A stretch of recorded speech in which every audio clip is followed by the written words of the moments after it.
தமிழ் சினிமாவின் முன்னணி நடிகரான சந்தானம் சென்னையில் நடந்த சைபர் குற்ற விழிப்புணர்வு நிகழ்ச்சியில் கலந்து கொண்டார். இந்த நிகழ்ச்சியில் அவர் பேசுகையில், பேயை பார்த்து பயந்த காலம் போய் இன்று AI தொழில்நுட்பத்தை பார்த்து பயப்பட வேண்டிய நிலை இருக்கிறது. எனக்கு தெரிந்த நண்பர் ஒருவர் மேட்ரிமோனி மூலமாக ஒரு பெண்ணை தொடர்பு கொண்டு திருமணத்திற்கு விண்ணப்பித்து அந்த பெண்ணுக்கு பல்வேறு பரிசு பொருட்களையும் அனுப்பி வைத்துள்ளார். நிச்சயதார்த்தம் வரை சென்றபோதுதான் அது AI தொழில்நுட்பம் மோசடி என்று தெரிய வந்தது. இதைத்தான் காதல் திருமண மோசடி என்கிறார்கள். முன்பெல்லாம் வீடு புகுந்து தான் திருடினார்கள். இப்பொழுது வீடியோ கால் மூலமாக திருடுகிறார்கள். டிஜிட்டல் அரெஸ்ட் என்று கூறி பணம் திருடுகிறார்கள். எல்லா பிரச்சனைகளுமே இந்த செல்போன் மூலமாகத்தான் தொடங்குகிறது.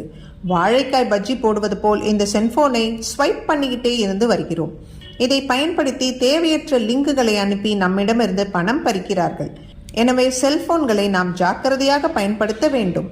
சந்தேகத்துக்கிடமான தகவல்கள் குறித்து உடனடியாக போலீசுக்கு தெரிவியுங்கள் என்று குறிப்பிட்டார் சந்தானம்.